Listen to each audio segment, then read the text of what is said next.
Not that we're playing games with Disney, but you don't want to give them the largest draft possible because then people might freak out. Yes. So we probably were really judicious in a winky way and probably turned in 148 pages. Yeah, which was something the like short that, version. which is, yeah.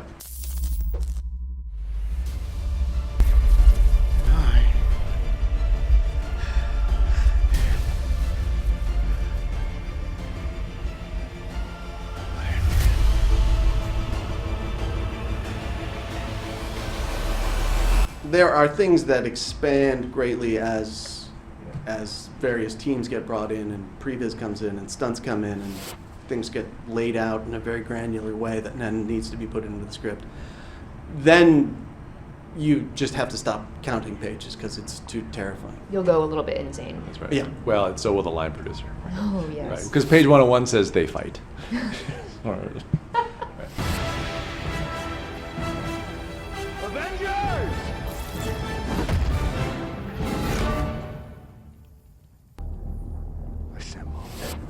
We are the sort of shepherds of the character, and we make sure that the character beats don't get lost in the action, because there should be a point in the battle where this person gets knocked down and is going to die and has to face a decision or something like that, and they may come up with some amazing way that he evades that and keeps going, and then you go like, you're killing me here because it needs to go down there, otherwise the battle will go on for another 40 minutes.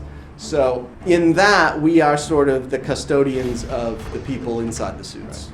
That said, we sketch out, for example, in Endgame, Hawkeye's going to come out with the MacGuffin, right? And now the battle can start again, or a new part of the battle starts again, because now Thanos can see, that's what I'm after. Send everybody there. Hawkeye needs help. We need to decide what to do about this. I have an idea. We still have another time machine. La cucaracha. Boom.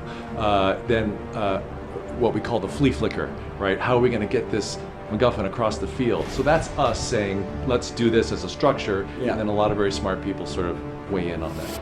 Hey, Peter Parker. You got something for me? I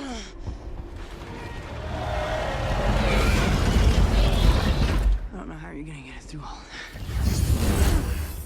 that. Don't worry. She's got help. Because we had this 5-year break, and we wanted to push all the characters to an extreme over the course of that 5 years. And we kept coming back to there's sort of the knee-jerk was Thor's on a mission of vengeance. He's angry. But he was on one in the last movie, and he failed. And you don't just go in for more vengeance at that point.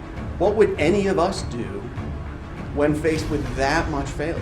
You would more than likely just drink and try to forget that it ever happened. And so we didn't set out and go like, Thor needs to be overweight in a bathrobe, but he has gone to ground in a hole and is drowning his sorrows. And he evolved into, effectively, Lebowski Thor from there. That 5 years is a chance to do that to something like that to all 6 of the original Avengers, and that's why we did it. So, and by the way, we already had a guy on a mission of vengeance, right? So let's not take that away from Hawkeye. There's also, again, with this, just looking for symmetry over the course of the whole MCU for everybody, where Steve misses his dance and gets a dance, when he saves his own life and gives it up. Thor has a very memorable shirtless scene in Thor 1, and we wanted to give him another memorable shirtless scene in this one to sort of round out the arc.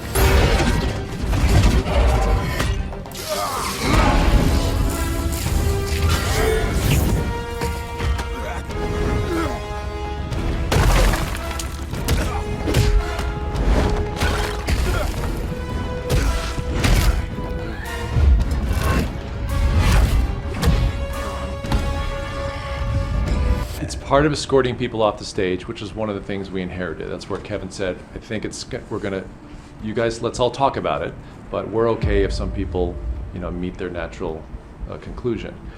So then when we say, all right, this is probably Tony's most selfless act and the end of an arc, yes, Kevin has to weigh in on that, as does Robert, as does Joe and Anthony. That's a collective decision. But that said, early. the Steve and Tony's ends were pretty well mapped out pretty early on. It just, the math was too evident to everybody. And I don't mean the salary math, but I mean these arcs have lain out, and it's hard to take credit for it because there's so many people involved, but the arcs have come to such a beautiful conclusion point. To deny that conclusion would be, just wrong-headed. I don't judge people on their worst mistakes. Maybe you should. You didn't.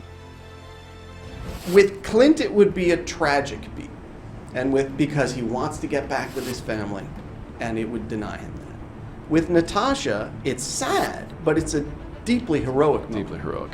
Yeah. That this is what she's been fighting for. She's been fighting. She went from red in her ledger to, the absolute peak of heroism. You have to go to her every time. It's a bigger, more satisfying, more monumental story beat. With Clint, it's just sort of like, oh, that's tough. That's ironic. Yeah.